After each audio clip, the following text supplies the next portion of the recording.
Okay, hello everyone. This is Colin Cox with Northeast State Community College, and this is the Week 4 audio lecture for English 1010. In this lecture, I have a couple of things I want to accomplish. First, I want to read, discuss, explain the essay 2 prompt, and then I want to just say a few things about definition as a pattern, some of the things you should think about, some of the ways you can consider approaching this assignment, and then I'll discuss the Megan Down piece I asked you to read for this week, Faminess, because I think it's an excellent example of how to possibly write a definition essay.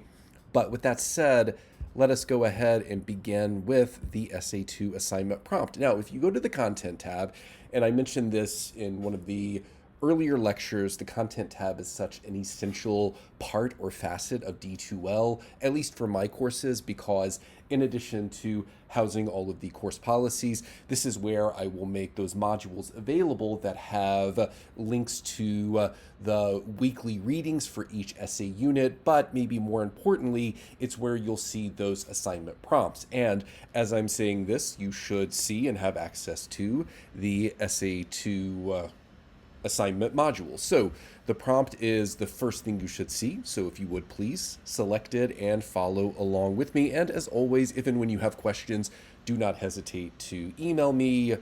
Okay, for this assignment, you will write an essay that explains and describes something. In summary, you will define a person, place, thing, or idea. Like Essay 1, you may utilize personal experience as a means of definition and classification. So I want to stop there for just a moment and say a couple of things. So as we progress throughout this semester, I will ask you to write a series of different essays that use a primary or dominant pattern. In the first essay, that primary or dominant pattern was narrative and description.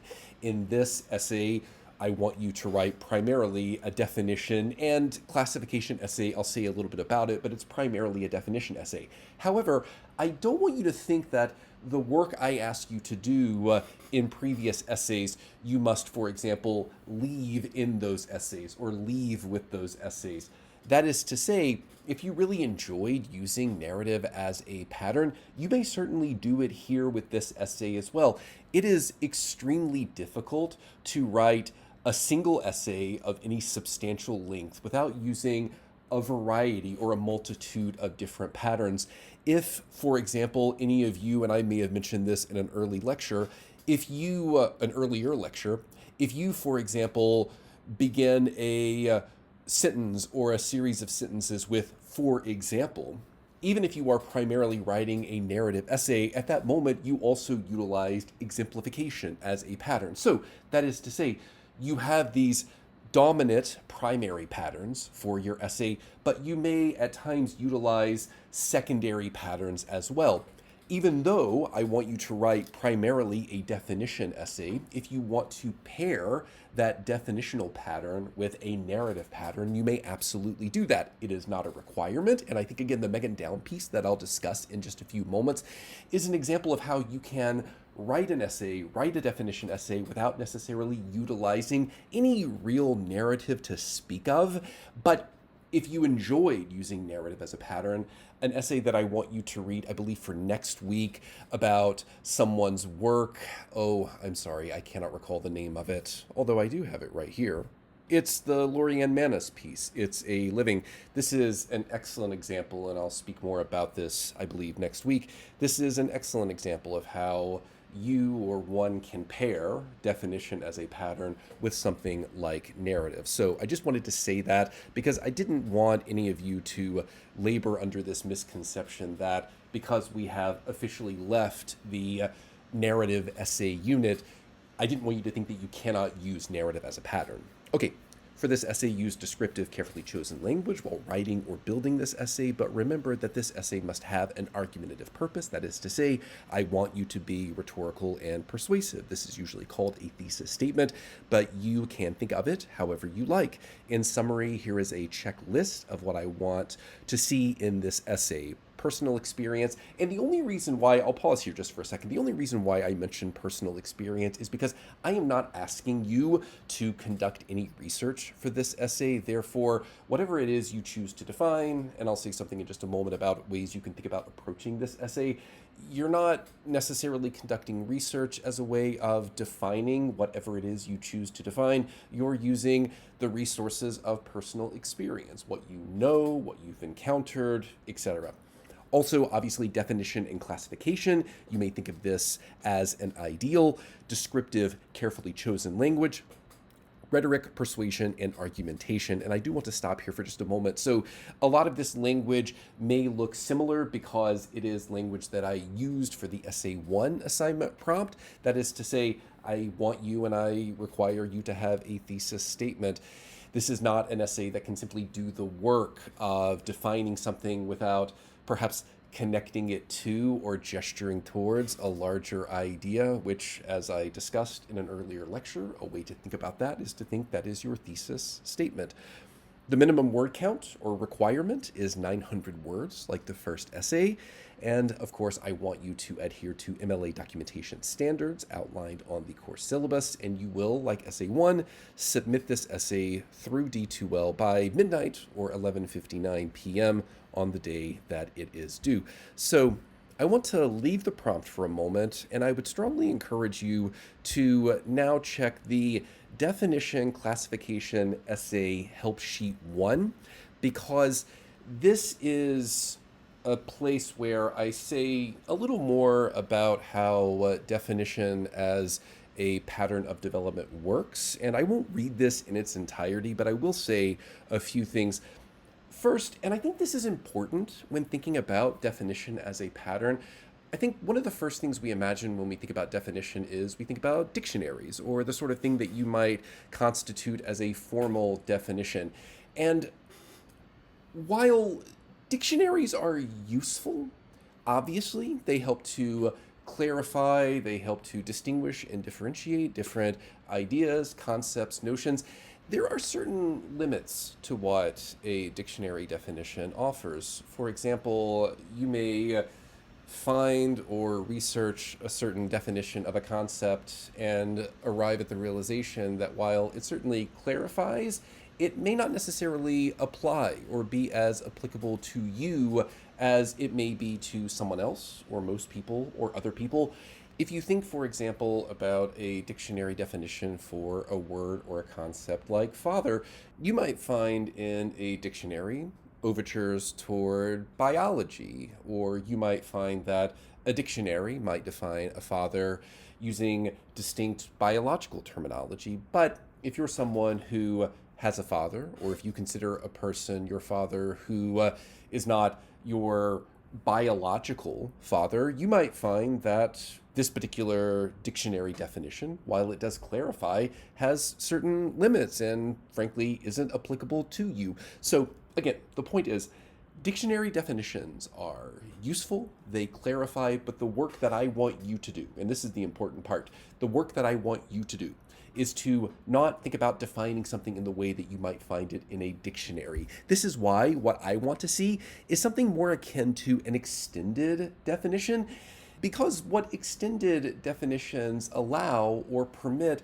is for someone to think perhaps in a more dynamic way about how we define, characterize, or classify persons, places, things, and ideas. It might even allow you, for example, to offer a definition that feels like something that could never appear in a dictionary, because perhaps how you would and how you want to define whatever it is you choose to define in your essay, it is something that might be so unique and so idiosyncratic as it relates to you and your experiences that if someone were to read this in a dictionary, it wouldn't actually do the work of clarifying anything. But because what I want to see is something more akin to an extended definition, something that you explore and unpack over 9, 1,000, 1,100, maybe 1,200 words, because you have that space and that opportunity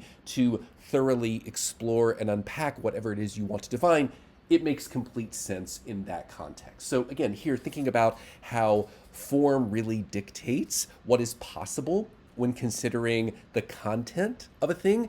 In a dictionary, definitions are often quite short and quite compact because again that makes complete sense. But if you were to write a 900 word, at minimum 900 word definition essay, you then have the space and the opportunity to do what one may not be able to do and what may not actually be permitted in a dictionary. So don't think that what I want you to do is the kind of thing that one would do for an entry in a dictionary. You're perhaps doing something slightly different, even though there are obvious commonalities between what someone might do in a dictionary and what you should do and what I hope you do with this essay.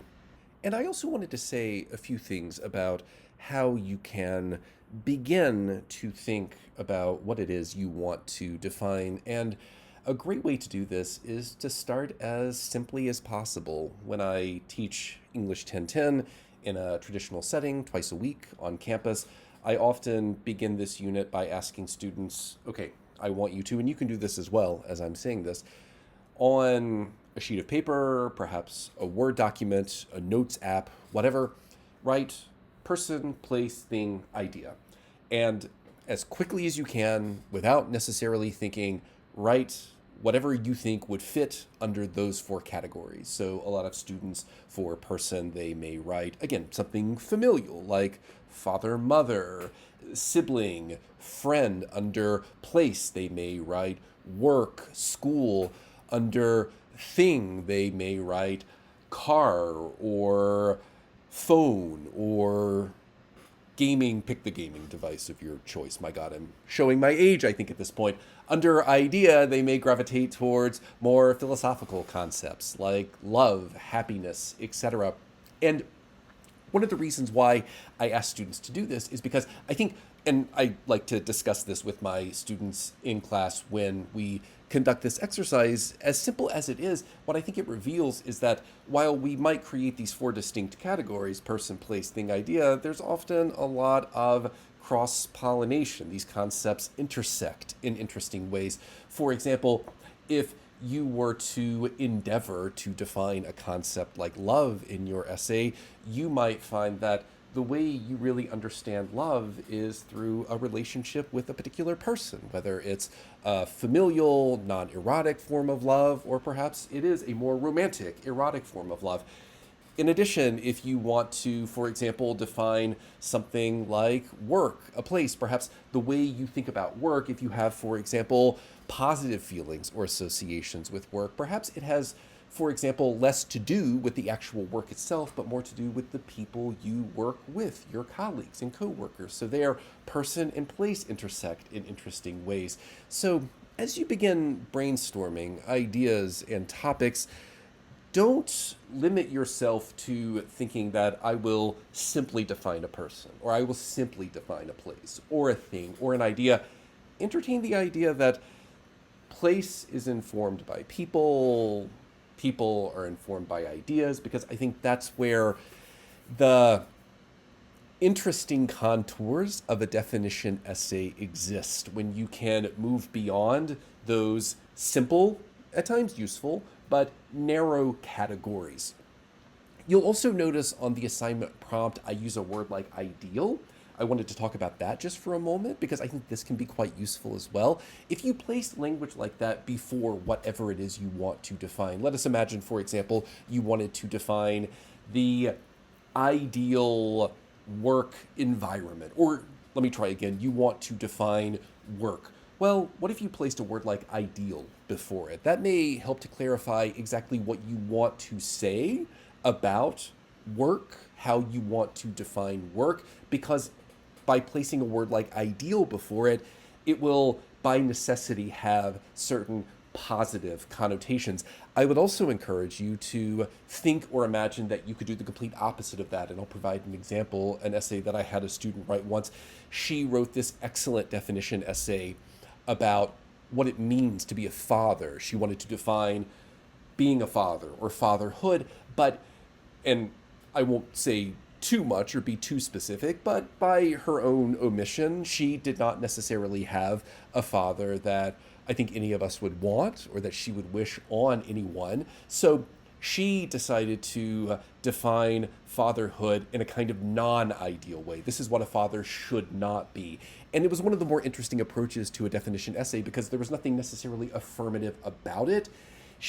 And maybe if we just wanted to be simple about it, we could say it was a negative definition. But I think that's also an interesting way of imagining approaching this assignment. I'll define what something should not be instead of what something is or should be. So hopefully all of that helps as you are thinking about and considering this essay. And I would also say, and here in just a moment, I'll transition to the Megan Down piece.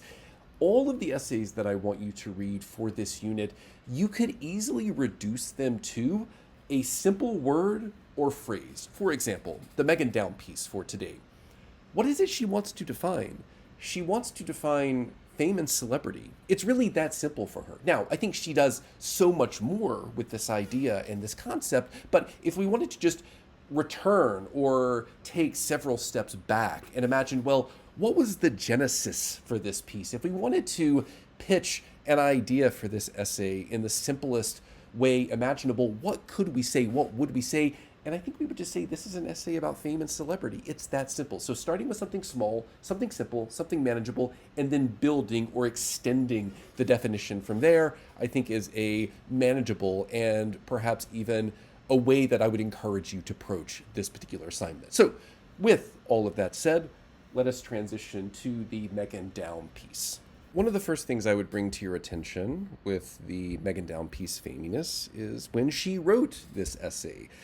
You would think that an essay about fame and celebrity would, by necessity, because how we think about fame and celebrity, it's often changing and shifting. You would think that I would ask you to read an essay that was not published almost 20 years ago, but at this point, that is what's true about this essay. Megan Down published this essay in 2007, but one of the reasons why I continue to teach this essay, and I was really encouraged by a lot of my students because I, for the last couple of years, had thought about possibly cutting this essay for the very reason that I just mentioned.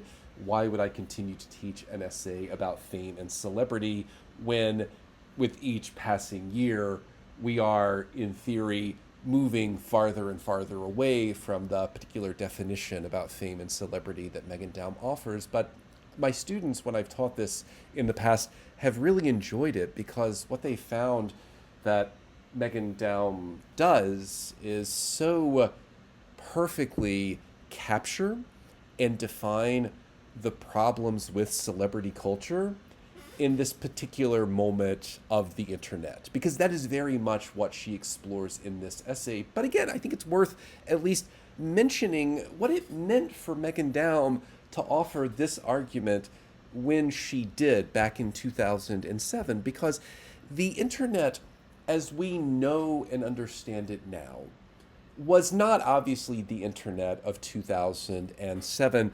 YouTube, for example, was a thing in 2007, but YouTube was founded in February of 2005. So again, just pausing and really thinking about this, the YouTube that we know today was not the YouTube of 2007. And even if we think about the explosion of apps and short form content, the app economy as we know and understand it today did not exist under any circumstances in 2005. When most people used the internet in 2005, they did so with a web browser, probably on a computer, because the iPhone, such an essential part of, or such an essential piece of technology that helped to create the internet environment that we know today, the first iPhone was introduced in 2007. So again, so much of the internet that we know today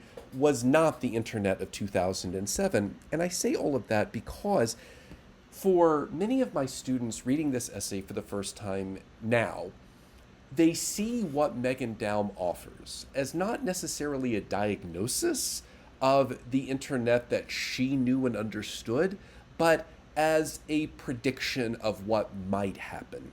And the thing that I would perhaps challenge you to think is, well, was Megan Down right? Is Megan Down right?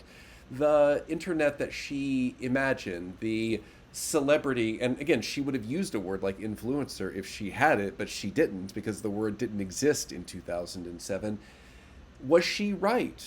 Did the internet become what she regrettably predicted it would become? And if so, what are we to make of that? Do we find that Megan Down's diagnosis that now feels like a prediction, does it have, are there any negative contours that we might associate with it? Are there things perhaps in opposition to someone like Megan Down? Are there things about the internet that we actually think she misses or misunderstands? Do we think maybe, and some of you might feel this way because I have many students who do you think that Megan Down, while maybe she was right, fundamentally misunderstands the positive aspects or the positive potentialities of this particular world? So those are some of the ideas that I want to discuss, but I also want to discuss how Down uses this definition pattern about fame and celebrity to deliver an interesting, creative, original thesis statement. So yeah, that's what we'll do now. And if I haven't said so, hopefully you know this already now that we're a few weeks into the semester. Please have read this essay, perhaps before listening to me discuss it, because I think it will obviously make more sense if you do so.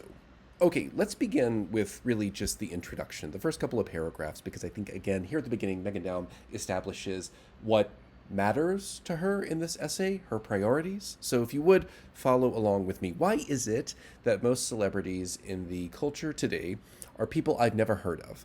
I always thought fame had to do with being well known to the public, with being easily recognized on the street, with being, famous.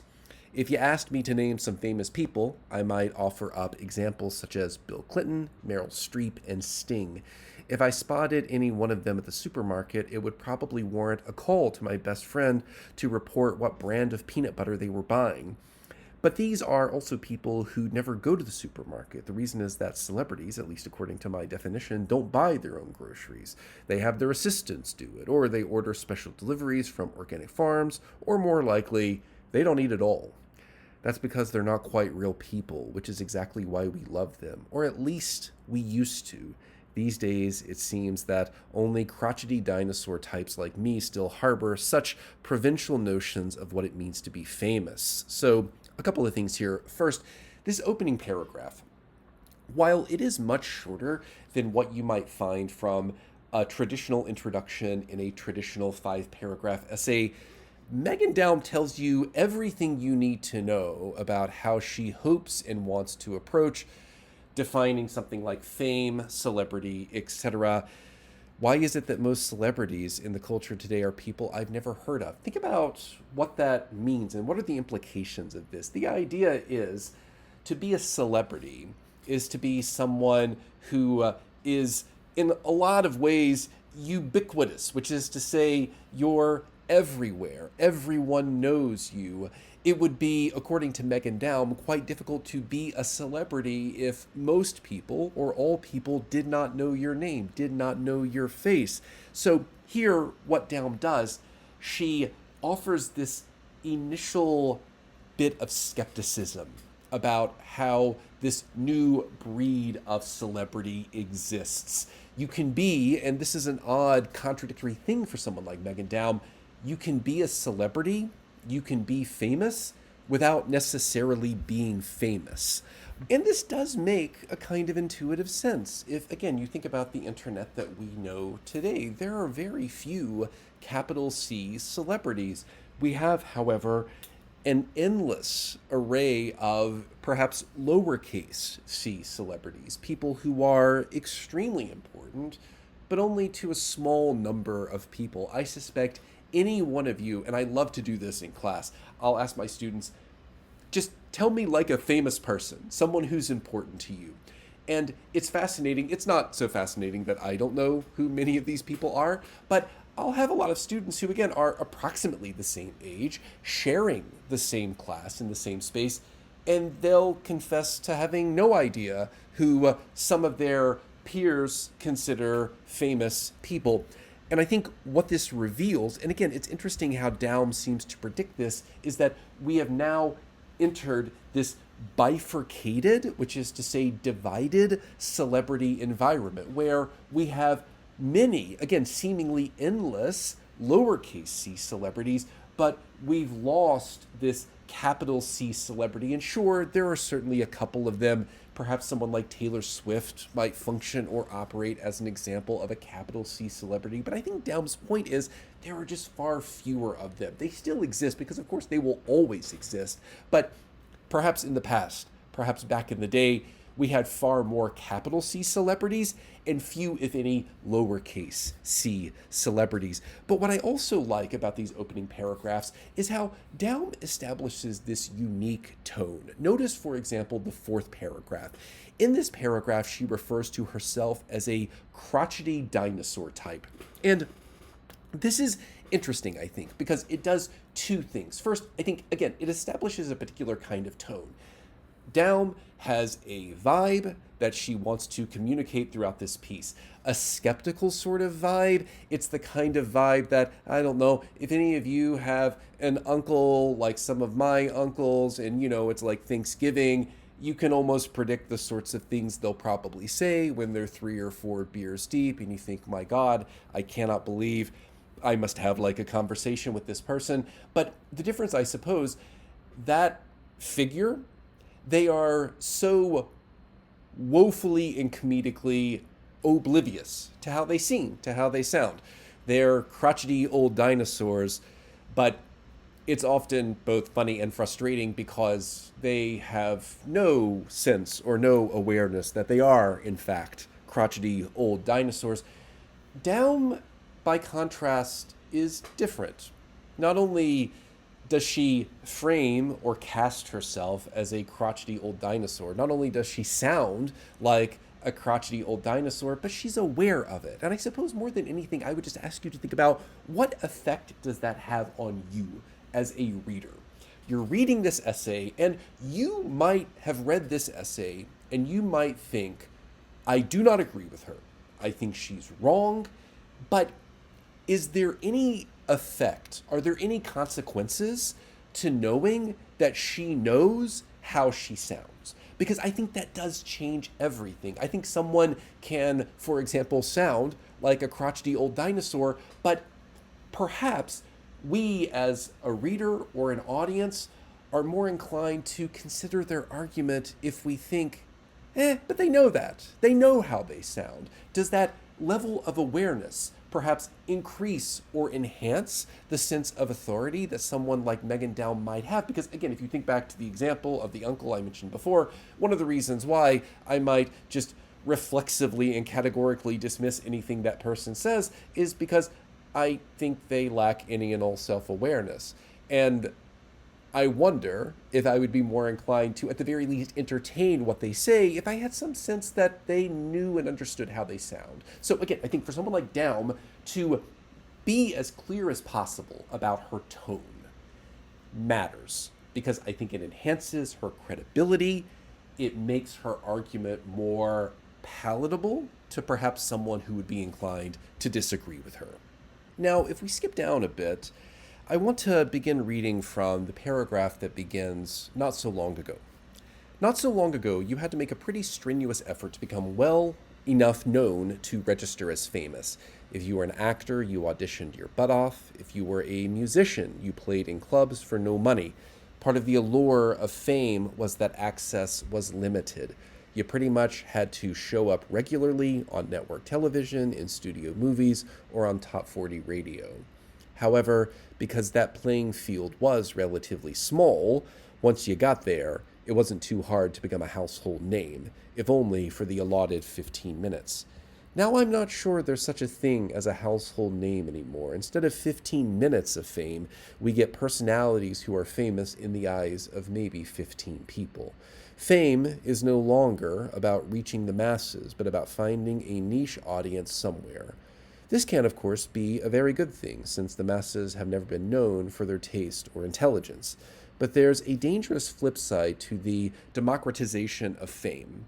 The YouTube, American Idol, MySpace regime may be providing new opportunities for genuinely talented, less conventional people, but it's providing even more opportunities for untalented, often downright annoying people. Celebrity now connotes a mundanity that borders on tedium, not to mention that smelly territory of reverse indifference. So, a couple of things here. What I think is interesting, and I think this is maybe one of the points where you could, if you are inclined to disagree with Down or challenge her, I think this is one of the places where you could do that. Because what she's describing here is this environment where, in the past, fame and celebrity had these distinct, or access to, let me try again, access to fame and celebrity had these unmistakable gatekeepers. Studio executives, for example, music industry executives. To become famous, to become a celebrity, they must approve of you. And when she uses a word like democracy here, think about, again, I mentioned this earlier, how you might know someone or you might really like someone, but you're also aware of the fact that they'll never be a capital C celebrity. They only matter to perhaps a relatively small number of people, but that's part of what's appealing about them is, again, through certain pieces of technology, whether it's YouTube, TikTok, the iPhone, smartphones, whatever, you now have access to these individuals in ways that, frankly, you didn't in the past. Because, again, I would encourage you, think about anyone you really, really like who creates content. Do you really think before the internet, any studio, any network would give them the opportunity that the internet, at least the internet that we know today, has given them? I don't think they would. I think that's part of the point. I think that's one of the points. So, again, if you wanted to challenge Down, you could say that, yeah, democracy gives people, the people, I suppose, a voice, and there's always perhaps negative possible consequences to extending that kind of power and influence to everyone. But yeah, maybe you could just argue, but I'll take the good with the bad. Yeah, the internet produces a lot of slop now. There's a lot of weird AI slop on the internet now. But I think it's worth it because it has also created an opportunity and an environment for, pick whatever TikTok or YouTube celebrity that you really like, who again is more of a lowercase c celebrity than a capital C celebrity. However, I do think Down makes this one interesting point, and she extends this idea later, and this is really where you start to see the argument of this essay emerge, that for someone like Down, celebrity and fame was the result of an immense amount of hard work. And if we continue down near the end of the essay, we hear that she writes, Merriam-Webster's 2006 word of the year was Stephen Colbert's coinage of truthiness, which describes our inclination to believe in ideas without regard to logic or evidence. Perhaps our definition of celebrity has taken a similar path. Now that the mystique of so many celebrities is rooted less in their accomplishments than in their ability to get our attention by provoking our disgust, perhaps it's not fame they're offering, but faminess. Unlike actual fame, which involves some talent and hard work, faminess requires little more than a willingness to humiliate oneself. Instead of a reward for a job well done, it's more like a punishment for cutting corners. And guess what? The audience gets punished too. So here, what I read, if I were to just recast or rephrase Down's thesis, fame in this particular moment of the internet is not the product or the result of hard work, dedication, talent, and tenacity. It is simply the result of one's willingness to humiliate oneself, to debase oneself. Because of that, and again, to humiliate yourself requires, I suppose, very little talent, relative to the talent required, for example, to play a complicated musical instrument extremely well. So for Daum here, celebrity fame in this particular moment of the internet is synonymous with humiliation, a lack of talent, and nothing more than a desire and a will to just collect as many eyes as possible. Or if we wanted to use perhaps terminology more appropriate for social media apps, views, clicks, engagement. I'm curious what everyone thinks about this, because I remember having a conversation with a group of students about this essay, and I had one student who said something quite interesting, which is part, now obviously this isn't true for everyone, and they offered that caveat, but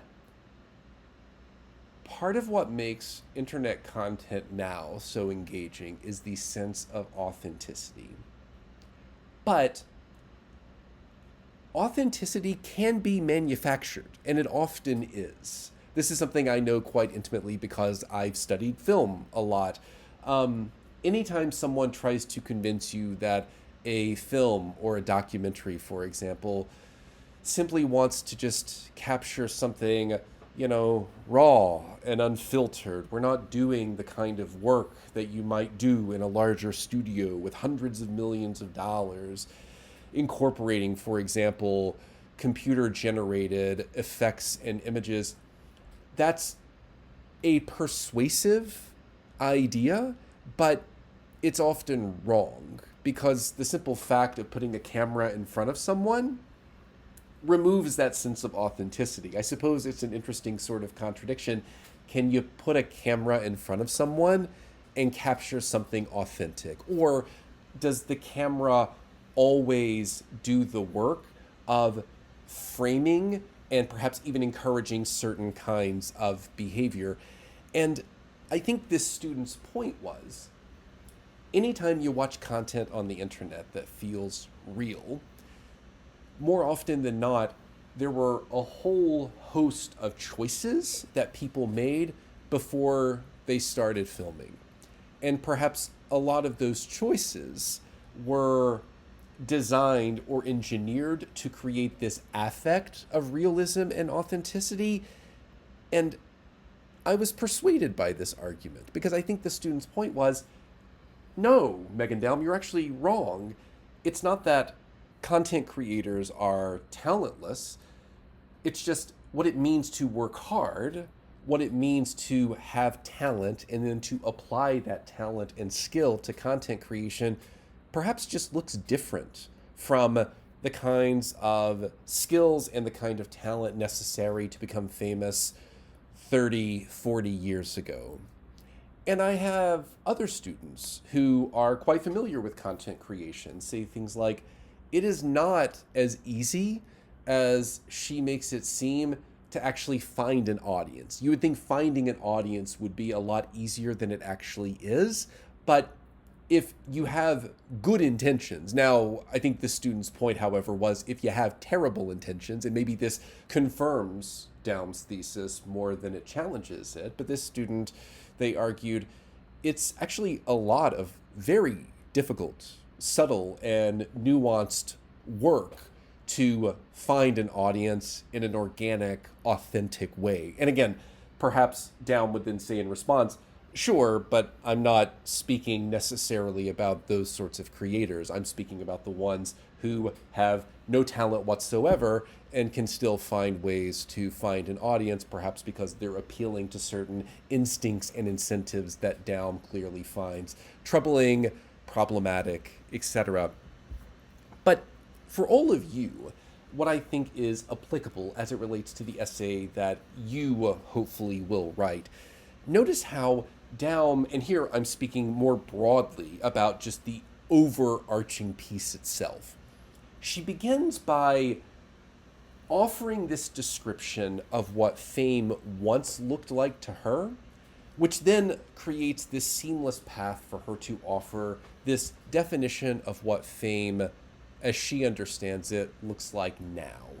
And I think the language she uses is important. Notice how she creates this entirely new word to describe this particular trend, faminess. It's fame, but it's fame, but with this contour of inauthenticity.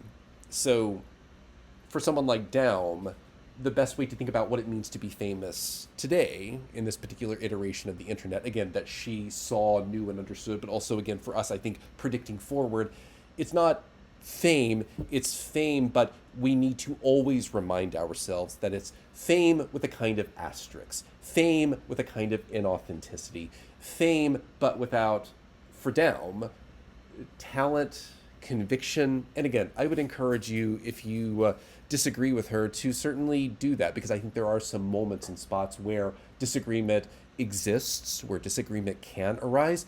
But at the very least, what I want you to take from not just reading this essay, but from hearing me attempt to speak about it, is Daum, she wants to offer a definition of fame and celebrity, but she does this interesting work of arriving at this definition by also contrasting it with this more conventional, traditional definition that seems more authentic for her. So for Daum, there's authentic fame and celebrity, there's inauthentic fame and celebrity. But what I also think is interesting is how she needs to do the work of actually defining these terms and concepts for the argument to make sense. And this is something, what I'm about to say, will preview the essay that I want you to write next, the compare and contrast essay. She's also at times doing a bit of compare and contrast work here. Now, again, I think primarily this is a definition essay, but I think this particular piece, again, just thinking ahead, looking ahead, also at times effectively uses and utilizes compare and contrast as a pattern as well. So, okay, I think that's a good place to stop. Next week, I'll continue this conversation about definition essays. I would encourage you, obviously, to begin thinking about this essay, because if you check the due date, you'll see that you have less time for this essay than you had with essay 1, so it's important to expedite the writing process. And as always, if you have any questions, do not hesitate to contact me. Okay, for Northeast State Community College, this is Colin Cox. Have a nice day, and I hope to talk to everyone soon.